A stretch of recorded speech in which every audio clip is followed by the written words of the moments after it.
النهارده هنشوف مع بعض واحد من اشهر الاستوديوهات اللي تقدر تسكن فيها على النيل مباشره. بس قبل ما نكمل عايزكم تشتركوا في القناه وتوصلوا الفيديو ل 10000 لايك عشان تدعموني ان انا اكمل معاكم السلسله دي. تعالوا مع بعض نكتشف الاستوديو وبعد كده نرجع نشوف الفيو ونشوف ايه اللي موجود حوالين الاستوديو. يلا بينا. الاستوديو واسع بشكل يعني ملحوظ. هنا دي مش غرفه، هنا ده استوديو كامل في كل حاجه تقريبا. يعني عندك هنا مثلا كنبه تكفي مثلا لحوالي 6 او 7 اشخاص، هنا مثلا دي تاخد 3 وهنا دي تاخد 4. مكان واسع في القعده. وعندك قدام الكنبه طبعا في تلفزيون سمارت سامسونج 42 بوصه بحيث تبقى قاعد بتتفرج على اللي انت عايزه ومستريح. المكان واسع جدا زي ما انتم شايفين، وتلاحظ ان هم مركزين على اللون الاحمر والبرتقاني والرمادي، يعني دي الالوان الرئيسيه اللي موجوده في الغرفه. تلاحظ دوت من السجاد وتلاحظ دوت من الديكور اللي موجود ورا السرير، يعني تلاقي الاحمر والبرتقاني والاصفر موجودين في كل حته تقريبا. حاطط لك هنا كفر لونه بيج دمه خفيف، يعني مكان يحسسك بالراحه نفسيه. الاستوديو تحس ان هو فخم شويه، بتشوف النجفه الكريستال ديت موجوده، تحس ان الموضوع يعني شيك وفخم بزياده. الاستوديو طبعا مكيف عشان خاطر في الصيف طبعا الجو بيبقى حر شويه، فالتكييف اساسي موجود في الاستوديو. عندك هنا منطقه المطبخ، في هنا حاطط لك سخان مركب ميانتا عشان لو معاك حاجه عايز تسويها او كده. كمان عندك هنا مايكرويف شكله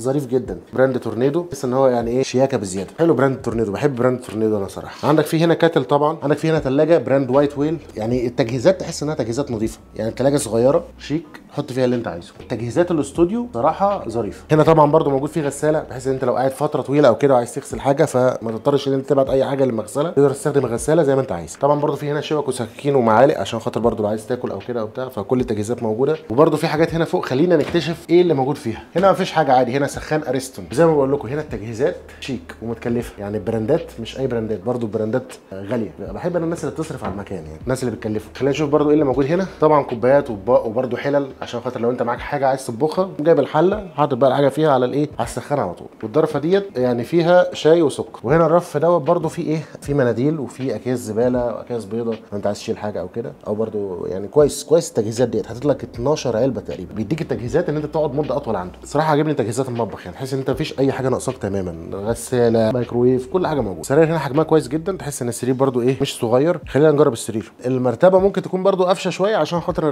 المرتبه لسه جديده او مكان لسه جديد، فوارد يكون ده السبب يعني. خلينا نجرب مخده. لا مخده مريحه جدا جدا جدا، تساعدك على النوم. عندك هنا برده موجود الدولاب، مثلا لو انت عايز تحط حاجتك او كده، برده الدولاب حجمه مناسب. وهنا برده في ايه رف فوق، حاجه لمعه باينه في الاوكر، الحاجه تحس انها جديده يعني. هنا برده في ترابيزه عشان خاطر لو انت عايز تقعد او حاجه وتحط اللابتوب بتاعك او تشتغل او كده. وبرده حجم الترابيزه هنا كويس، يعني اضافه ظريفه ان انت عندك ترابيزه بالحجم ده كله، فتقدر تاخد راحتك وتحط حاجتك زي ما انت عايز، مثلا لابتوب حاجه شنطتك بتاع، فده مكان كويس جدا صراحه. عندك بقى مرايه موجوده هنا عشان خاطر برده ايه تشيك على لبسك قبل ما تخرج وتشوف كده انت تمام، الدنيا مظبوطه، في اي حاجه ناقصاك او كده، وتخرج على طول. تعالوا نشوف الحمام. الحمام اول ما تخش تحس ان هو بيبرق، يعني اللون الابيض في كل حته تقريبا. الحمام جديد، احنا حاجزينه عن طريق اير بي ام بي، واضح ان احنا اول ناس نخشه يعني، فده بتشوفه بقى من خلال اللمعه اللي موجوده في الحاجه. ده باين طبعا من الخلاط وباين من التويليت وباين من الشاور، حتى الشاور هيد والحاجه تحس انها لسه اول استخدام. حظنا كويس ان احنا اول ناس نحجز المكان ده. في نظافه وفي لمعه غير منطقيه في كل حته، كل حته بس في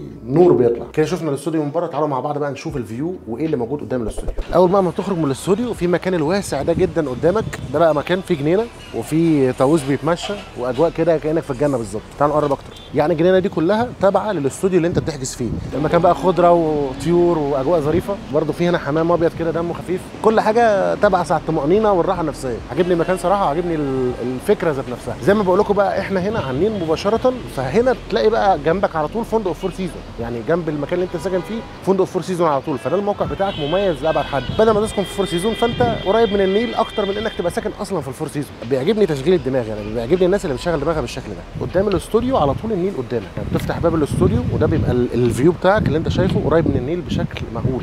كمان لاحظت ان في هنا مطعم ايطالي بيعمل اكل ايطالي، باستا وبيتزا وكده، فتعالوا نجرب ونشوف الاكل بتاعهم حلو ولا نص نص.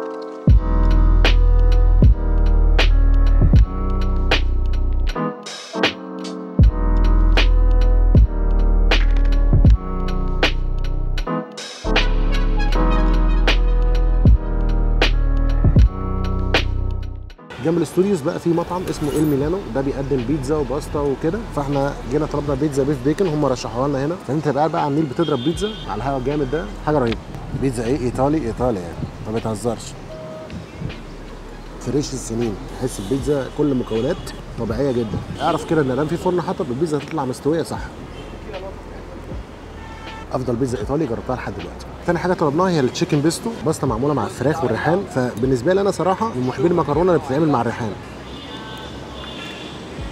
مطعم مفاجئني بصراحه. قلت بقى ان هم عشان خاطر القعده على النيل وكده وبتاع ممكن تبقى الجوده مش افضل حاجه، ولكن بالنسبه لي اقسم بالله خياليه. بيتزا جامده جدا، والباستا مع الريحان خيال خيال خيال. موجود على المكرونه في كل حته تقريبا، وجبنه مغرقه الباستا، فمفيش حاجه في الميكس مش مظبوطه.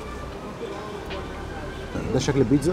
بص العجينه ذات نفسها رقيقه، الحشو اللي عليها مظبوط، في حشو بزياده، في فرن حطب الشيف بيجهز فيه البيتزا كده. الاستوديو 10 على 10، القعده 10 على 10، والاكل رائع. سعر المكان هنا بيبدا من $85 في الليله تقريبا. الاسعار اللي انا بقولها لكم عموما بتختلف طبقا للموسم وطبقا لعدد الافراد. بالنسبه لي انا السعر دوت مناسب عشان خاطر حاجه واحده، الاستوديو هنا مكانه قدام فندق الفور سيزون بالظبط، اسعار حاجات زي كده مثلا ممكن توصل ل 10000 او 12000 في الليله. فكره ان انت تبقى حاجز المكان دوت بالسعر ده في نفس المنطقه اللي هي فيها فور سيزون، ومعاك كمان الاستوديو واسع جدا وفي كل الامكانيات اللي انت محتاجها، فاعتقد ده سعر فير جدا بالنسبه اللي بيتقدم لك. فكره ان في جاردن ظريفه كده موجوده قدام الاستوديو برده، ان انت تبقى صاحي الصبح قدام النيل على طول والجاردن والكلام ده، يعني راحه نفسيه وادفانتج انت بتاخدها من اقامتك في المكان. وكمان موضوع الطيور والحاجات البسيطه اللي موجوده ديت، ده لمسه ظريفه من المكان. برضو فكره ان موجود جنبك مطعم ايطالي بيقدم لك اكلات ايطاليه بطعم مميز بالشكل ده، هتلاقي جنبك على طول مطعم بيقدم لك كل اللي انت عايزه. الديكور بتاع الاستوديو وتصميم الاستوديو بالنسبه لي مريح للعين ومريح للنفس، تحس ان انت مرتاح نفسيا وانت موجود في المكان. الفيو بتاع المكان رائع، انت بتخرج على طول شايف النيل على طول مباشره قدامك، في ناس بتعدي بفلوكه لو انت عايز تاجر او تاخد جوله جوه النيل. بشوف ان المكان دوت مكان مميز للاقامه على النيل، الناس اللي هي حابه انها تبقى قاعده على النيل، فده مكان مميز. كده وصلنا لنهايه الفيديو بتاعنا، مش تعملوا لايك وشير وسبسكرايب، واشوفكم ان شاء الله الفيديو اللي جاي.